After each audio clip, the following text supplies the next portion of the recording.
Hello students, very good morning. Today I am present with new topics with use of is MR in voice. Okay, today we will complete about this use. Okay students, आज का motivational quotation है self interest is the enemy of all true affection.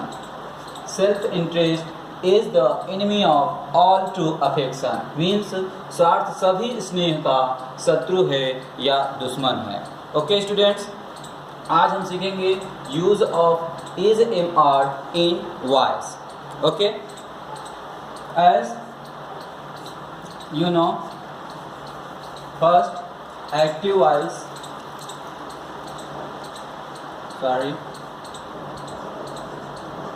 active voice structure.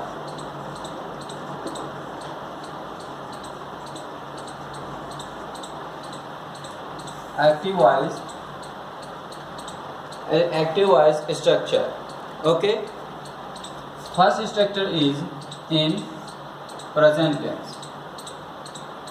Simple, you can speak simple present tense.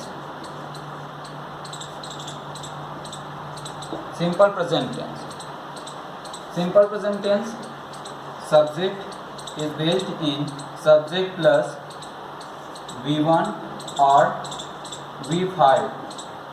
V5 means you can say main verb first form and main verb 5.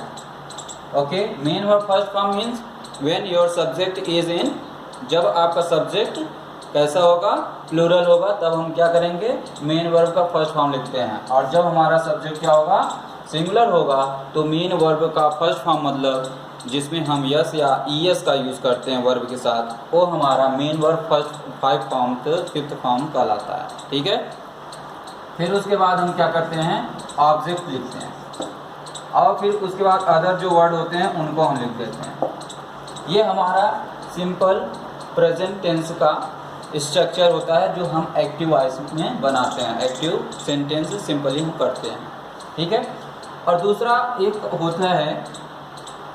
होता है जब हम present continuous की बात करते हैं. इसकी बात करते हैं प्रेजेंट कंटिन्यूअस की. आज हम इसको कंप्लीट कर देंगे इज एम आर का यूज़. ठीक है ना, पैसिव वॉइस में किस तरह से किया जाता है इसका आज हम कंप्लीट कर देंगे. प्रेजेंट कंटिन्यूअस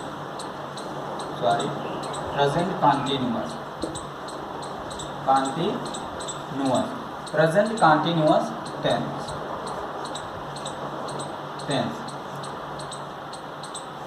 कल प्रीवियस क्लासेस में हमने ये देखा था कि प्रेजेंट कंटिन्यूअस टेंस में एक्टिव वॉइस में भी इज एम आर का यूज होता है. ठीक है ना, सब्जेक्ट होता है plus is am are based होता है.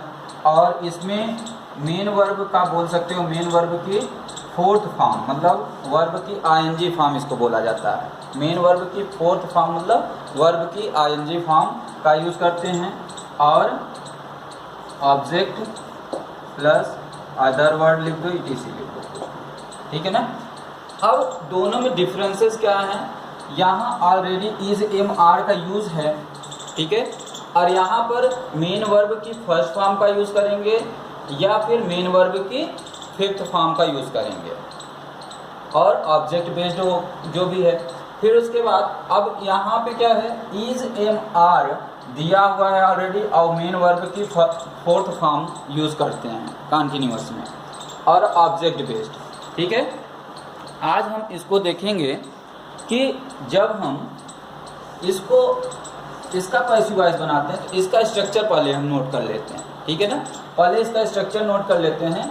इस सब्जेक्ट को ऑब्जेक्ट को इसको पैसिव वॉइस इधर लिख दो, पैसिव वॉइस, पैसिव का स्ट्रक्चर. ठीक है ना, पैसिव का स्ट्रक्चर जब बनाते हैं तो इसको हम सब्जेक्ट को पैसिव सब्जेक्ट, ऑब्जेक्ट को पैसिव सब्जेक्ट भी बोलते हैं.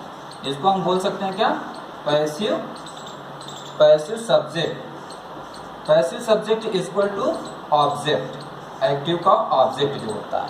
ठीक है, अब वो फिर यहाँ पे क्या करेंगे, सब पैसिव सब्जेक्ट आ गया यहाँ पे ऑब्जेक्ट की जगह पे ऑब्जेक्ट को हम इधर ले आए और इस साइड में, तो ये हो गया पैसिव सब्जेक्ट, उसी ऑब्जेक्ट को हम यहाँ ले आते हैं। फिर उसके बाद हम यहाँ पे फर्स्ट फॉर्म जो यूज़ करते थे उसकी जगह पे हम इज एम आर का यूज़ करेंगे अकॉर्डिंग योर सब्जेक्ट। सब्जेक्ट के अनुसार हम इज एम आर का यूज़ करते हैं, ठीक है। अच्छा, इज एम आर का यूज़ करेंगे तो अब यहाँ जो मेन वर्ब फर्स्ट फॉर्म था या मेन वर्ब 5 फॉर्म था, अब ये क्या हो जाएगा, इसको हम मेन वर्ब के थर्ड फॉर्म में कन्वर्ट कर दें। ये चला जाता है मेन वर्ब के थर्ड फॉर्म में। फिर उसके बाद हम बाई का यूज़ करते हैं। अब बाई के बाद ये जो सब्जेक्ट है इसको हम लास्ट में ले जाते हैं, इसको बोलते हैं पैसिव ऑब्जेक्ट। क्या बोलते हैं? पैसिव, पी हम लिख दे रहे हैं, पैसिव ऑब्जेक्ट, सॉरी, ठीक है, पैसिव ऑब्जेक्ट। और इसको बोलते हैं क्या, जो सब्जेक्ट है हमारा वो इधर आ गया, और जो अदर वर्ड रहेंगे उसको हम लास्ट में लिख देंगे। ये तो हमारा स्ट्रक्चर है किसका, सिंपल प्रेजेंट टेंस का, एक्टिव वॉइस का ये था, और पैसिव वॉइस का ये स्ट्रक्चर आप लोग नोट कर लो, क्योंकि इसी बेस्ड पे हम सेंटेंसेस करने वाले हैं, ठीक है। और दूसरा जो है हमारा प्रेजेंट कंटिन्यूअस टेंस, जिसमें से ऑलरेडी यूज है इज एम आर का मेन वर्ब फोर्थ फॉर्म का यूज किया गया है, ठीक है। तो इसका हम क्या करेंगे, इसको देखो, इसका पैसिव वॉइस किस तरह से बनाएंगे। इसका पैसिव वॉइस बनाते हैं, अब वही सेम चीजें हैं, ये सब्जेक्ट उधर चला जाएगा, पैसिव ऑब्जेक्ट बन जाएगा, और जो ऑब्जेक्ट है वो पैसिव सब्जेक्ट बन जाएगा। तो ये भी स्ट्रक्चर सेम उसी तक प्रोसेस में है, लेकिन यहाँ पे थोड़ा सा बदलाव हो जाएगा, वो देख लेते हैं और नोट करिए आप। Passive subject, passive subject plus is am are same रहेगा, ठीक है, उसमें कोई चेंजेस नहीं है। इज एम आर, इसी में कंफ्यूजन होता है कुछ बच्चों को। Is am are same place पे रहेगा।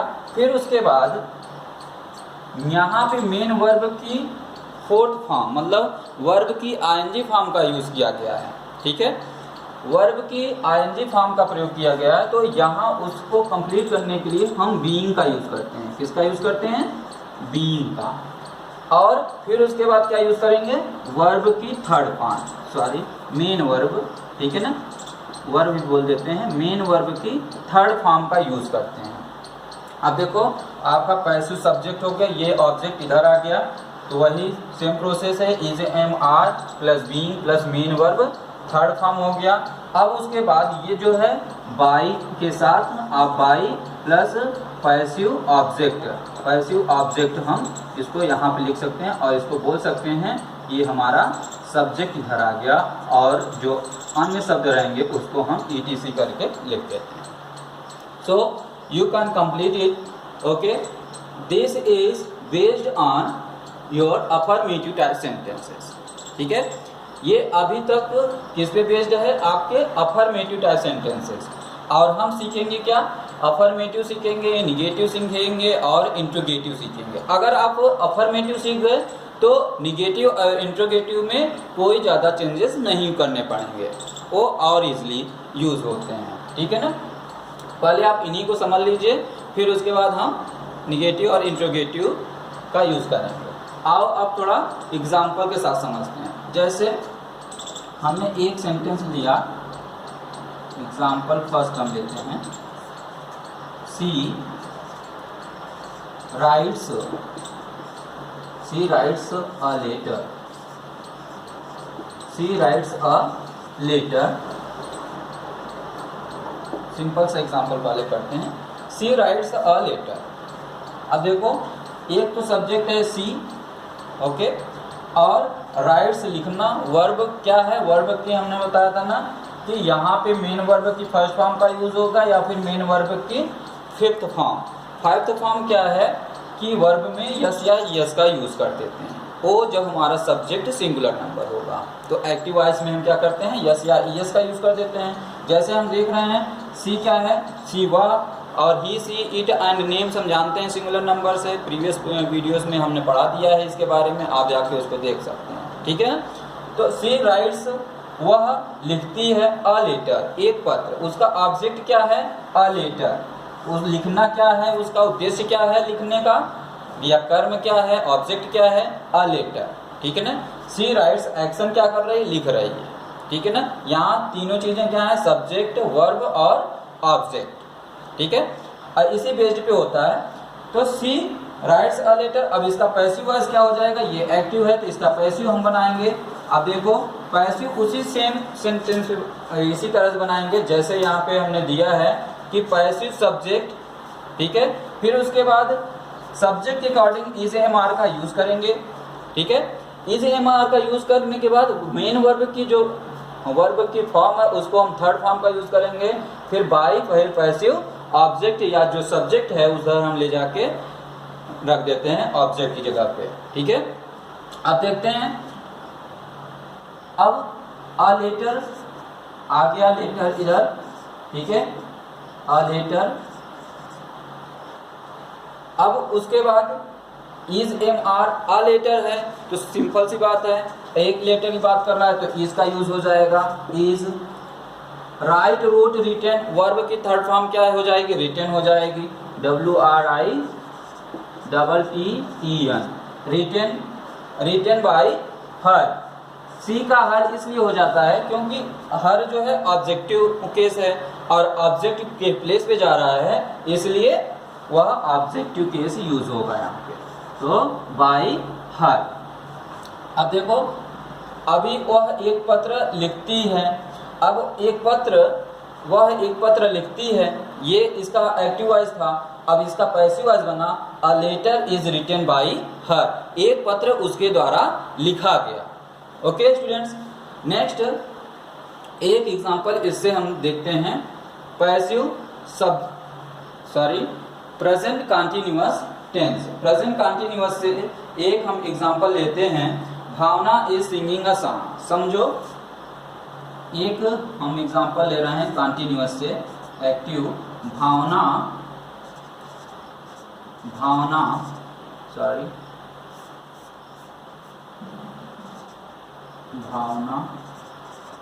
इज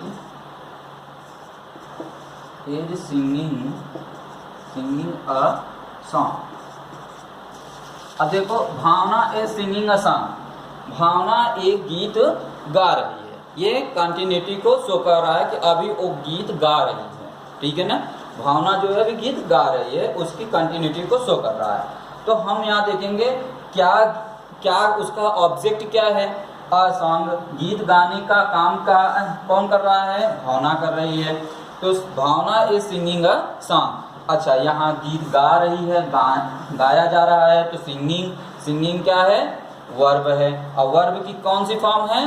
वर्ब की फोर्थ फॉर्म बोलते हैं आईएनजी फॉर्म को। ठीक है ना। तो भावना इज सिंगिंग अ सॉन्ग, तो अ सॉन्ग, अब इसका पैसिव बना देंगे तो क्या हो जाएगा? अ सॉन्ग। अब चूंकि भावना सिंगुलर थी, यहाँ इज का यूज था, और अ सॉन्ग ये भी सिंगुलर है, तो यहाँ भी क्या यूज होगा? इज का यूज होगा। A song is being.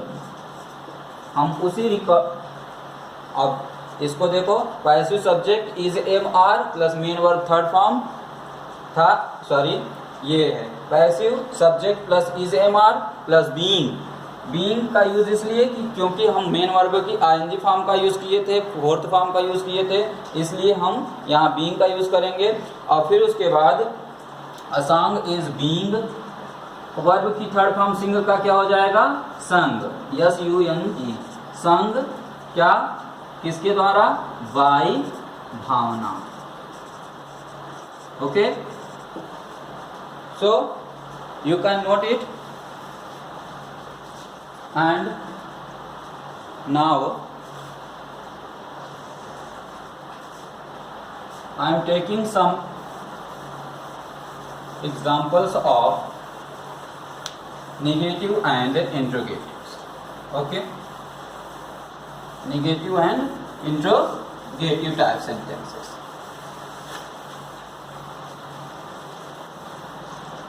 Negative and interrogative. अब समझो, निगेटिव और इंट्रोगेटिव में हम क्या करते हैं? सब्जेक्ट लिखते हैं और प्लस डू या डज का यूज़ करते हैं।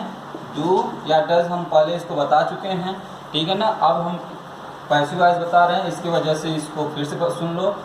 Subject plus do does plus negative है तो नॉट का यूज़ करते हैं, और फिर उसके बाद क्या करते हैं, वर्ब की फर्स्ट फॉर्म। अच्छा, वर्ब की first form plus object based. यहाँ पे सब यही कंफ्यूजन इनका है, समझ लो कि डू डज, और अब जो है अगर डू डज यूज हो रहा है तो सभी के साथ वर्ब की फर्स्ट फॉर्म का ही प्रयोग होगा, क्योंकि ये डू डज ही कंफर्म कर देंगे कि हमारा सब्जेक्ट जो है, ये सब्जेक्ट है, ये सिंगुलर है कि प्लूरल है, ठीक है ना। सिंगुलर या प्लूरल के बेस्ड पे हमें यहीं से पता चलेगा। इन्हीं डू या डज हेल्पिंग वर्ब की तरह है ये, ठीक है ना। और हमने इसका यूज बताया था, मेन वर्ब की तरह भी यूज बताया था। तो अभी यहाँ यूज हो रहे हैं एज हेल्पिंग वर्ब। तो अगर हमारा सब्जेक्ट क्या है, सिंगुलर है तो हम डज का यूज करेंगे। किसका यूज करेंगे, डज का। अगर हमारा सब्जेक्ट क्या है, प्लूरल है तो हम डू का यूज करेंगे। फिर उसके बाद निगेटिव सेंटेंस है तो नॉर्मली नॉट का यूज करेंगे। फिर वर्ब की फर्स्ट फॉर्म, ऑब्जेक्ट और ईटीसी। लेकिन अब इसी का पैसिव समझ लो। इसी का पैसिव जब बनेगा तो सेम प्रोसेस वही है, समझना। ये ऑब्जेक्ट इधर आएगा, ठीक है, और ये सब्जेक्ट उधर जाएगा, और ये डू डज जो है इज एम आर में कन्वर्ट हो जाएगा, और नॉट अपने प्लेस पे रहेगा। इसीलिए हमने कहा था ना, अगर आपको अफर्मेटिव टाइप सेंटेंस समझ में आ गए तो इज एम आर, इसके बाद डू डज हो या इंट्रोगेटिव सेंटेंस हो या फिर निगेटिव सेंटेंस हो, उसमें ज़्यादा प्रॉब्लम आपको क्रिएट नहीं होने वाला है। अब देख लेते हैं इसका। तो पैसिव सब्जेक्ट हम देख लेते हैं, बना लो इसका स्ट्रक्चर। पैसिव सब्जेक्ट मतलब यही ऑब्जेक्ट जो है अब यहाँ आ गया, इसके नीचे हम ऑब्जेक्ट भी लिख दे रहे हैं ताकि आपको कंफ्यूजन ना हो। फिर उसके बाद वही इज, एम और आर का यूज करेंगे। फिर उसके बाद नॉट का यूज करेंगे क्योंकि निगेटिव टाइप सेंटेंसेस है। और यहाँ ध्यान देना, ये वर्ब फर्स्ट फॉर्म किसमें कन्वर्ट हो जाएगा, मेन वर्ब थर्ड फॉर्म में। मेन वर्ब फर्स्ट फॉर्म था, ये मेन वर्ब थर्ड फॉर्म हो जाएगा। फिर ये अब ध्यान देना कि ऑब्जेक्ट, अब ये सब्जेक्ट जो है ऑब्जेक्ट की प्लेस पे जा रहा है तो इसको हम बोलते हैं पैसिव ऑब्जेक्ट। ध्यान देना ये चीज, इसको बोलते हैं क्या, पैसिव ऑब्जेक्ट। और पैसिव ऑब्जेक्ट को हम कहते हैं सब्जेक्ट। जो हमारा सब्जेक्ट है वो पैसिव ऑब्जेक्ट की जगह जाता है। फिर उसके बाद अदर वर्ड जो रहेंगे वो अपने ही प्लेस पे रहने वाले हैं। अब इसका स्ट्रक्चर तो ये समझ में आ गया। इसी तरह सेम प्रोसेस है किसका, कॉन्टिन्यूअस में, निगेटिव टाइप सेंटेंसेस में। और वही अब देख लेते हैं कि इंट्रोगेटिव टाइप सेंटेंसेस में क्या। अब इंट्रोगेटिव टाइप सेंटेंसेस में क्या है, ये जो हम बेस्ड बनाए थे, सब्जेक्ट डू डज और not, verb first form, verb object etc पे था। ये अब डू डज जो है सबसे पहले आ जाएगा, समझना। जब डू डज सबसे पहले आ जाएगा एक्टिव केस में, एक्टिव वॉइस में, तो हम क्या करेंगे, डू या डज, समझना, डू डज आ जाएगा। फिर उसके बाद सब्जेक्ट आ जाएगा, सब्जेक्ट आएगा। फिर उसके बाद V1 आएगा, वर्ब की फर्स्ट फॉर्म, मेन वर्ब की फर्स्ट फॉर्म आएगा, प्लस ऑब्जेक्ट आएगा, प्लस ईटीसी आएगा, समझना। और यहाँ क्वेश्चन मार्क नहीं भूलना। और इंट्रोगेटिव सेंटेंसेस वही होता है जब हम किसी से कुछ बोलें और उसको रिप्लाई करना पड़े, ठीक है ना। किसी से हम कुछ पूछें या किसी से कुछ कहें और वो उसका रिप्लाई करे तो वही इंट्रोगेटिव सेंटेंसेस है, प्रश्नवाचक वाक्य जिसको हम बोलते हैं हिंदी में। अब समझो, जब ये है और इसका पैसिव बनाएंगे, पैसिव वॉइस, इसका पैसिव वॉइस क्या हो जाएगा, वही इज एम आर जो यहाँ था, अब इज एम आर सबसे पहले यूज होने वाला है, इज एम आर। अगर इन सब चीज़ों को हम जानते हैं तो इंग्लिश स्पोकन में हमें बहुत हेल्प मिलती है। अगर नहीं जानते हैं तो हम सोचते हैं अरे वो इज एम आर के साथ वर्ब की थर्ड फॉर्म कहाँ से लगा दिया, कैसे बोल रहा है, क्या बोल रहा है, गलत बोल रहा है, सही बोल रहा है, हम नहीं समझ पाते। क्यों? क्योंकि हमें मालूम नहीं होता है। अगर हमें सब मालूम है कि इज एम आर का यूज़ हम कितनी तरह से कर सकते हैं तो हम उसकी भाषा को भी समझ सकते हैं, उसके लैंग्वेज को भी समझ सकते हैं और उसका रिप्लाई भी कर सकते हैं, ठीक है। अब देखना, इज एम आर हो गया। इज एम आर के बाद फिर वही ये सब्जेक्ट जो है उधर चला जाएगा, ये ऑब्जेक्ट जो है इधर चला आएगा। ये हमेशा याद रखना, ये कैसी भी कंडीशन हो जाए, चाहे, और ये अपने प्लेस पे ही रहने वाले हैं, ये कहीं नहीं घूमने वाले। अगर ये डबल इंट्रोगेटिव आ जाए, WH टाइप आ जाए, तो भी अगर मान लो हम यहाँ WH टाइप लिख देते हैं तो WH टाइप यहाँ भी रहेगा, लेकिन यहाँ पे चेंजेस नहीं होने वाले, यहाँ सेम टू सेम रहेंगे। अब ये देखो, ये पैसिव क्या हो जाएगा, पैसिव सब्जेक्ट। अच्छा, पैसिव सब्जेक्ट ऑब्जेक्ट को बोलते हैं, ये आपको पता हो गया है कि ऑब्जेक्ट जो होता है वही पैसिव सब्जेक्ट होता है। और फिर क्या होता है, फिर क्या करेंगे, वर्ब की मेन वर्ब फर्स्ट फॉर्म था, मेन वर्ब की थर्ड फॉर्म का यूज कर देंगे, ठीक है। फिर क्या करेंगे, फिर बाय का यूज करेंगे। बाय यही तो दिखाता है कि किसके द्वारा कार्य हो रहा है, ठीक है ना, सब्जेक्ट। और ये सब्जेक्ट जब आएगा इधर तो ये हो जाएगा पैसिव ऑब्जेक्ट। क्या हो जाएगा, पैसिव ऑब्जेक्ट। इसको बोलते हैं, जो हमारा सब्जेक्ट रहता है पैसिव ऑब्जेक्ट की प्लेस पे आता है तो ये पैसिव ऑब्जेक्ट बन जाता है। तो अगर हम प्रोनाउंस के यूज करते हैं तो प्रोनाउंस में पैसिव प्रोनाउन जो पैसिव ऑब्जेक्ट है उसका यूज करेंगे। फिर क्या आ जाएगा, ETC। ETC का मतलब कि क्या। अब एक एग्जांपल लेके हम समझ लेते हैं।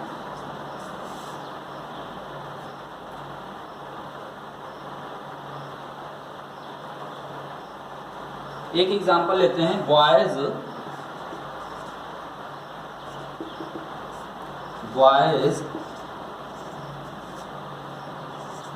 डू नॉट लव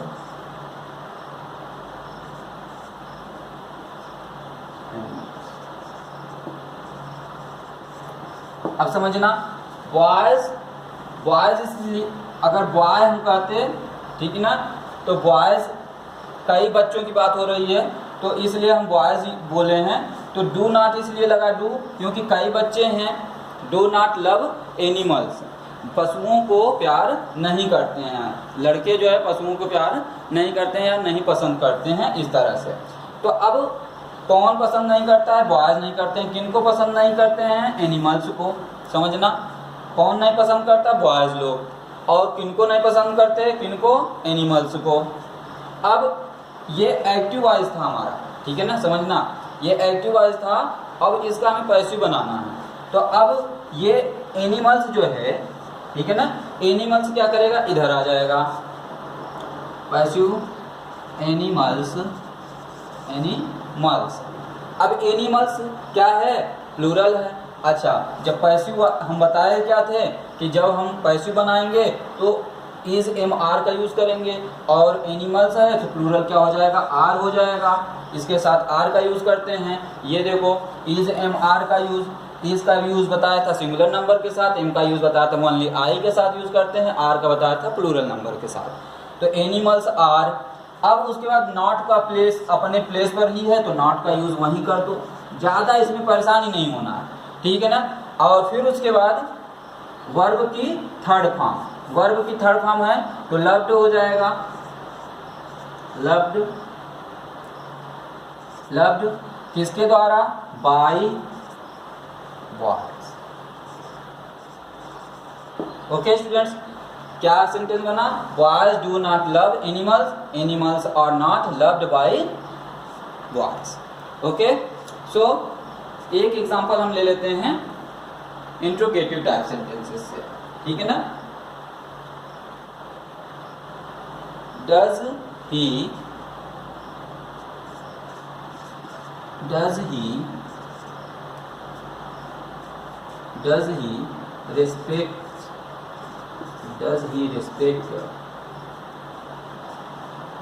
respect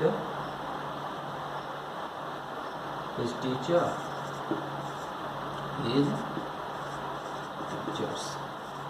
समझना, does he respect his teachers, क्या वह अपने अध्यापकों का सम्मान करता है, क्या वह अपने अध्यापकों का सम्मान करता है, हम किसी से पूछ रहे हैं। Does he respect his teachers, तो हम इसका रिप्लाई कैसे बोलेंगे अगर हम ये एक्टिव वॉइस है तो उसका रिप्लाई करेंगे यस या नो में। He does yes, he does no, he doesn't, ऐसा हम बोल सकते हैं स्पोकन में। लेकिन अगर यही हमें पैसिव वॉइस में बोलना है तो हम क्या करेंगे, अब समझना, डज अपने ही प्लेस पे है और इसके जगह पे हमने क्या कहा था, जब डज हो, ये डू हो या डज हो, तो उसके स्थान प्लेस पे क्या आने वाला है, is am are according your subject. Is am are का यूज हम आपके सब्जेक्ट के अनुसार करेंगे। अब हमारा सब्जेक्ट क्या है, टीचर्स है, हिज टीचर्स, अपने अध्यापकों का। अब हिज टीचर्स है तो उस अपने अध्यापकों का करेगा, तो इसको इस तरह से बना सकते हैं, his teachers sorry are his teachers TEACHERS are his teachers, क्योंकि प्लूरल है इसलिए हमने आर का यूज किया। Are his teachers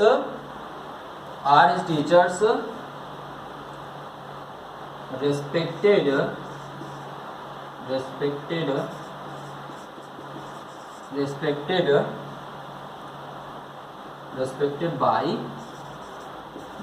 him। अब हिम क्यों हो गया, हिम इसलिए हो गया कि ही का ऑब्जेक्टिव केस हिम होता है, तो are his teachers respected by him. Okay students, आज हम इतना सीखे हैं कि इज एम आर का यूज। अच्छा, एक चीज और हमने यहाँ पे बताया था पहले स्टार्टिंग में कि कॉन्टिन्यूअस के साथ भी सेम इसी तरह से यूज करते हैं। यहाँ पे क्या करेंगे, बीइंग का यूज कर देंगे। Are not being, is not being, am not being, इस तरह से हम यूज कर सकते हैं। Okay students, thanks a lot. So you can watch this video, और ये कोटेशन आप लर्न करना और नोट भी कर लेना, याद रखना। Self interest is the enemy of all true affection. स्वार्थ सभी स्नेह का शत्रु या दुश्मन होता है। तो स्वार्थी न बनो, स्वार्थी बनो, अपने प्रॉफिट के लिए नहीं बनो, ठीक है ना। अपने स्वार्थ का मतलब ये है कि अपने समय का सदुपयोग करना, ठीक है ना, दुरुपयोग नहीं करना। Okay students, thanks a lot, have a nice day.